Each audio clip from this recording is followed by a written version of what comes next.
Committee will come to order. Without objection, the chair is authorized to declare a recess at any time. We want to welcome everyone to today's hearing on the Biden border crisis Part 2. I'd like to start our proceedings with Mr. Gosar, who's been kind enough to let us come to his great district. Where is Paul? I haven't seen. He's coming. Where's?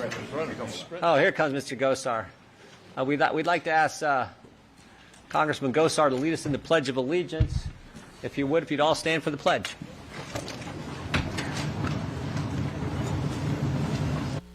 Pledge allegiance to the flag of the United States of America and to the republic for which it stands, one nation under God, indivisible, with liberty and justice for all.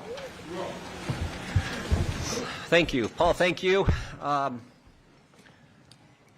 First, I want to say thanks to the good folks here in Yuma for hosting us. We've had a wonderful 24 hours. I guess it's been 24 hours, Supervisor, seeing all kinds of interesting things. We want to thank you for your hospitality. To the mayor, thank you for the facility and for all your hospitality as well, and our witnesses who will get to you. We talked to Doctor earlier today, and Sheriff, we're glad to have you with us, as well as so many folks from our law enforcement community. It's not easy. It is not easy being in law enforcement today, so we want to thank you all for what you do.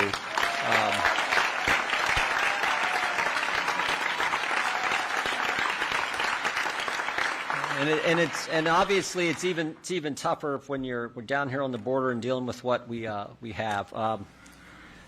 It's a shame that not one Democrat member of Congress would join us on this trip despite having weeks of advance notice.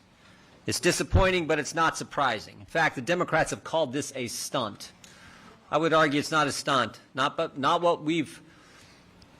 My guess is our witnesses wouldn't call it a stunt. What we've learned today from them, what we've seen last night on the border, but it's disappointing that they're not here. Democrats dismiss the experiences of these real people that we've had a chance to visit with the last 24 hours, people affected by the Biden border crisis, and Democrats seem to believe that solutions can only come from bureaucrats in Washington. We actually think they come from the American people. Democrats were here and saw what we're seeing. Maybe we'd have a chance at ending this crisis and actually securing our southern border. According to Border Patrol agents, last night there were over 200 folks who crossed the border last night. We got to see the unfinished wall. Everyone tells us that walls work, walls help. Every agent we've talked to says that's the case, and yet we saw places where it should have been finished but wasn't. This morning we were at the Yuma Regional Medical Center. We heard from Dr. Trenchell and his great staff about the $26 million in uncompensated care that they've had to administer. Now, they're willing to help everybody, and they do, but it'd be nice to get actually paid for the great work that they do, and some other concerns that they had that impact the residents of this wonderful community. And, of course, we saw the damage. We heard from growers today, the damage that happens to them and the crops in the fields, and a host of other issues that we'll get to, I think, in the course of our hearing this afternoon. But by not being here and seeing firsthand is no excuse for inaction. Numbers don't lie. January Southwest border encounter number was 156,000, 30% higher, 36% higher than the total number of encounters in January 2021 and January 2020 combined. Let me just say that again. The number of encounters this January, last month, were more than a third higher than the last two Januaries of the Trump administration combined. Yet a Biden administration official touted this 156,000 encounter number as the result of, quote, a highly effective border security strategy. Only in Joe Biden's America is over a 5,000 illegal migrants encountered per day on the southwest border a cause to celebrate. Never forget what happened on day one. Day one, January 20th, 2021, Joe Biden said, we're not going to build the wall anymore. We're not going to keep the Remain in Mexico policy, and we're not going to deport any illegal migrants who come in for an immigration violation. So think about that. There's no wall to get over. You won't have to wait in Mexico to have your asylum claim evaluated, and you will not get deported. You'll get to go where you want. Well, it's no wonder so many migrants want to come to the greatest country ever. And that's the situation he had. He's also called on Congress to pass a massive amnesty package. All of these reckless actions let people around the world know that our border is open and the illegal border crossings haven't stopped since that day. Again, numbers don't lie. 4.75 million encounters since Joe Biden's been in office. Nearly 1 million of those have crossed in just the first 4 months of fiscal year 2023. Over 1.89 million illegal aliens encountered along the southwest border have been released into American communities by the Biden administration. 14,700 pounds of fentanyl were seized by Custom and Border Protection officials during fiscal year 2022. 12,500 pounds of fentanyl seized by Customs and Border officials just in the first 4 months of this fiscal year. Americans are dying as a direct result of President Biden's open border policies. It's a shame that the Democrats did not join us today in Yuma. They would have learned a thing or two. They could have heard from the farmers and landowners and the growers that I talked about earlier. They would have seen how overrun the hospital is with illegal migrants and the cost to our health care institution here in Yuma. They would have heard directly from the people here in Yuma who live President Biden's border crisis each and every day. Instead, they've accused us of political grandstanding because we're here trying to hear from real people outside of Washington, D.C. Why don't Democrats want to hear from local law enforcement? Why don't Democrats want to talk to hospital administrators? Why can't Democrats be bothered to hear how fentanyl continues to kill tens of thousands of people in communities all across this great country? I think we know why. It's because Democrats' open border policies caused this crisis, and rather than choosing to do anything to fix it, they want to call it a stunt, and they want to play political games. I want to thank our witnesses for being here today, and I hope we can discuss what Congress can do to help fix this problem.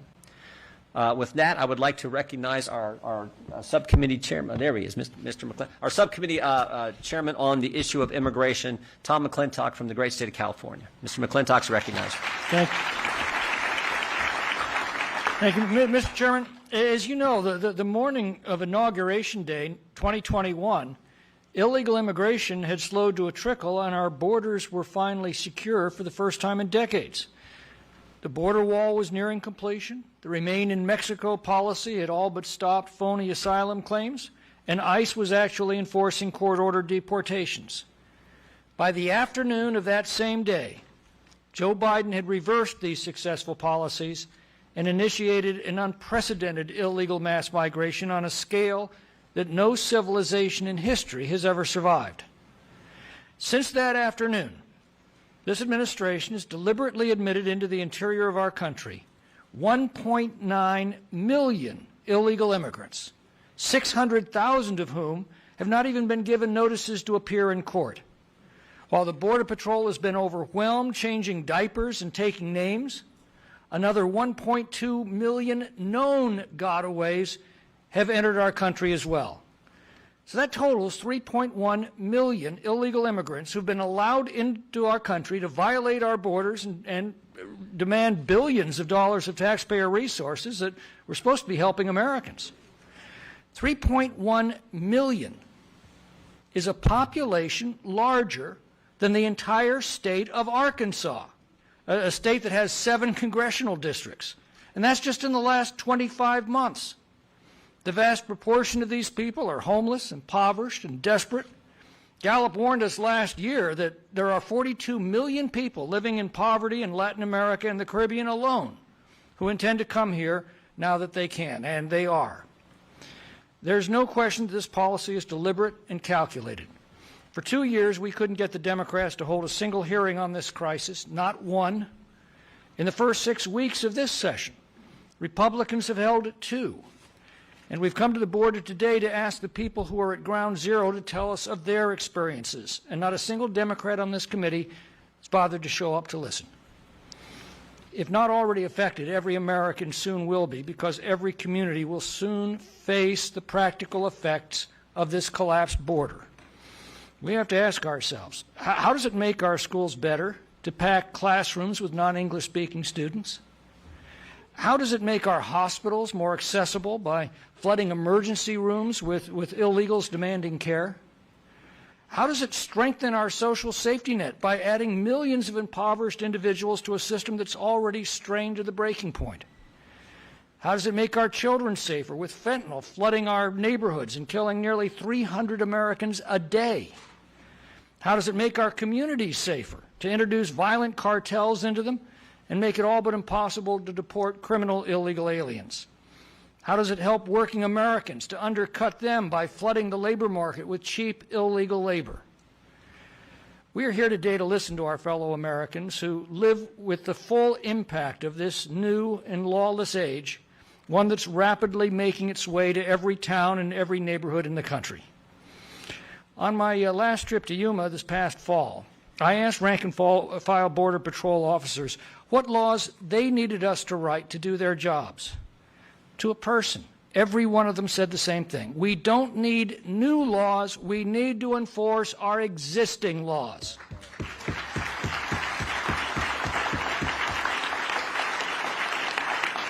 When President Trump faithfully executed those laws, our borders were secure. But there's still much that can be done legislatively to assure this never happens again. The law requires every asylum claimant to be detained until their case is adjudicated. We need a Title 42 type mechanism to assure that we have the capacity to enforce this law. Credible fear standards need to be tightened to prevent the admission of anyone who has a criminal record or who has passed through a safe country. Unaccompanied minors need to be returned safely to their own homes immediately. E-Verify should be required to streamline compliance with the law that protects Americans' jobs. The current abuses of parole authority must be stopped. Well, the two parties are far, far apart on this issue, as evidenced by the lack of any interest by the Democrats on this committee today to even address the crisis or listen to the people who've been directly affected by it. And the trust gap is also immense. If this administration refuses to enforce existing laws, why would anyone trust it to enforce future laws? But this won't stop us from trying. That's why we're here today. But I'm afraid that this is going to get worse until the American people demand that these policies be reversed. History is screaming this warning at us. Countries that cannot or will not enforce their borders simply aren't around very long. We can't and we won't let that become the epitaph of the American Republic. And I yield back. I thank the gentleman. Well said. Without objection, all other opening statements will be included in the record. I want to introduce, we have three great witnesses today who are, and I want to introduce them, who are here to give us the facts, to give us the truth. Not here to complain. Complaining doesn't solve it. What's the old great football coach Lou Holtz said that, stop complaining about your problems. 90% of the people don't care and 10% are glad you got them, right? Remember? That is not what this panel is about. These are folks who want to give us the facts and the truth from here on the ground on the front lines, and we welcome them being here today. Mr. Jonathan Lyons has served as District 2 Yuma County Supervisor for 2 years. A previous chairman of the Republican Party of Arizona, he is now a member of the Arizona-Mexico Commission, serves as vice chair of the new Water Infrastructure and Finance Authority for Arizona, and of course, as you all know, is a small business owner here in this community. The Honorable Leon Wilmot, Sheriff Wilmot has served in law enforcement in Yuma, Arizona for 38 years. This is our second hearing, and this is the second hearing where we've had a sheriff from this great state. We had Sheriff Daniels a few weeks ago up in Washington, D.C., and it's interesting. I think he's served 28 or 38. I think you've served 38 years, and currently serving in his third term as Sheriff of Yuma County. He's a veteran of the United States Marine Corps. Thank you for that service, too. And serves as the Executive Committee on the National Sheriff's Association. And, of course, our third witness is Dr. Robert Trenchel. He's President and CEO of the Yuma Regional Medical Center, where we spent the morning.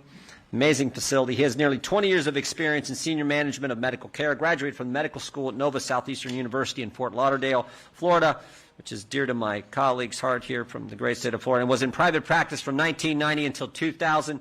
Dr. Trenchel holds a master's degree in public health from Florida International University in Miami, Florida. We want to welcome all three of our witnesses and thank them for appearing here today. And as I said earlier, I also want to welcome several Arizona sheriffs. Now, I'm not sure if I got everyone's list, but I'm going to go on my list, and if I didn't get you, I want you to stand up and tell us who you are. And I want to make sure I pronounce these. La Paz. Did I say that county right? La Paz. La Paz. Okay, County Sheriff. That's what a Buckeye does when he gets to Arizona. Sheriff William Ponce and Chief Deputy David Gray. Are they here? Oh, right there. There we go. Right. Thank you. Thank you.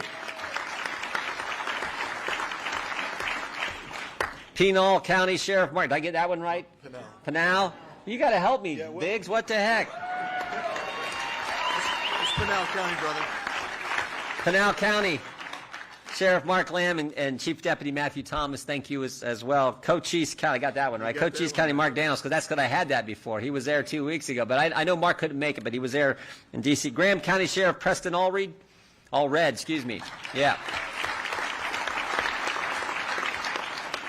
Gila County, thanks for the help. That's Gila County Sheriff Adam Shepard.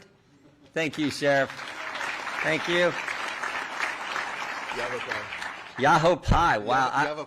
Yavapai. I would have never got that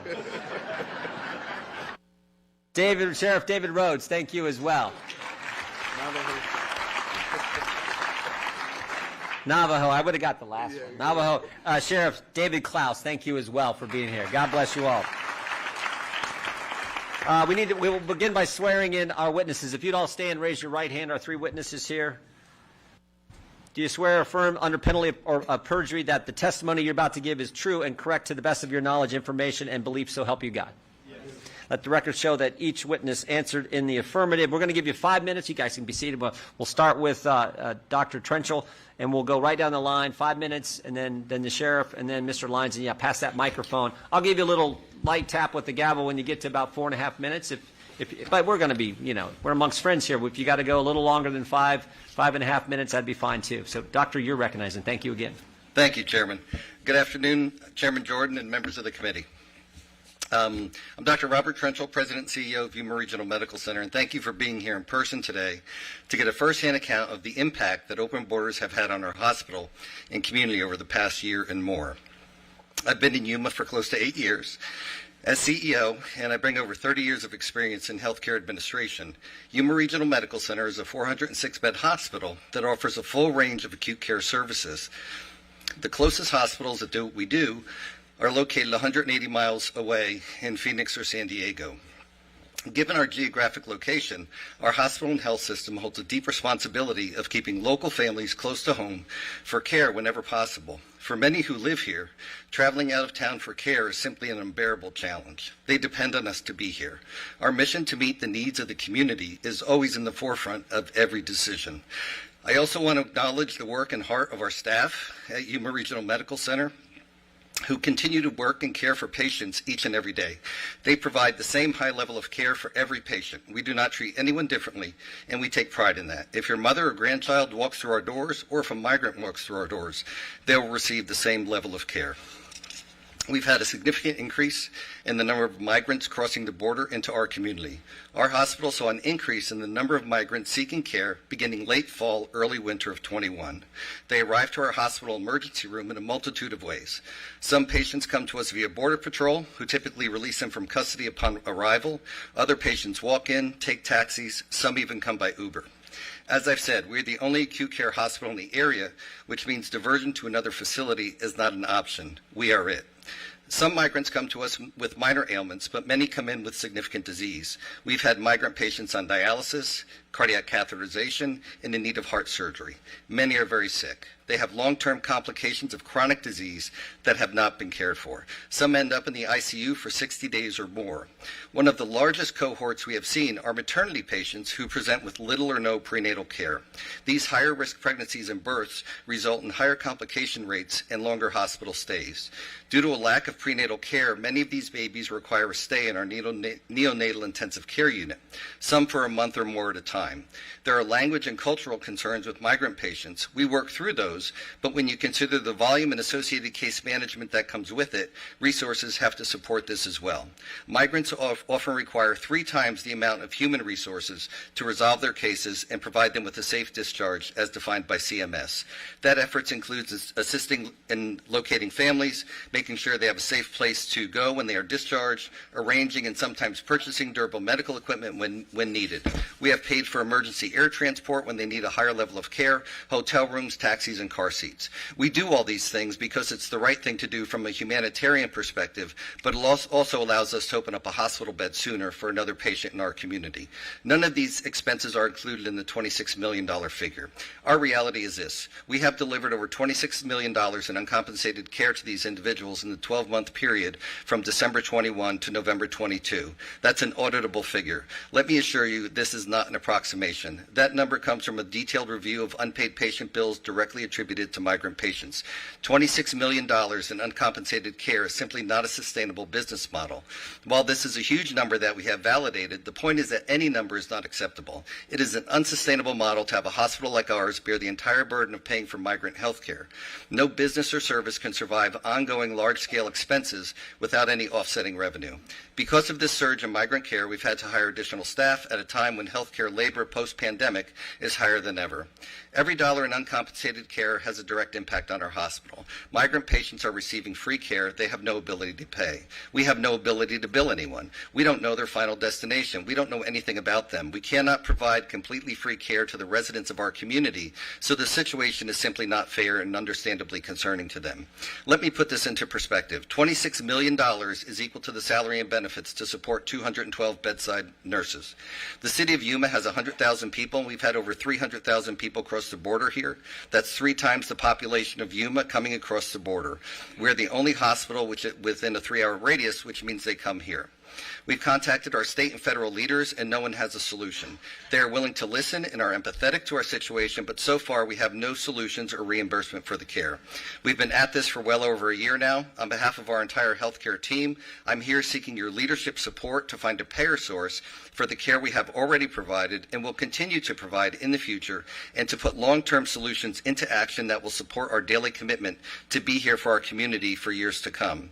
One hospital should not and cannot bear the health care costs of a national migrant problem that is deeply impacting Arizona and our community. We need a revenue source for the patient population so we can sustainably provide high-quality care to all comers and remain viable for the future. Thank you, Doctor. We appreciate your being with us and your testimony. Sheriff, you're recognized.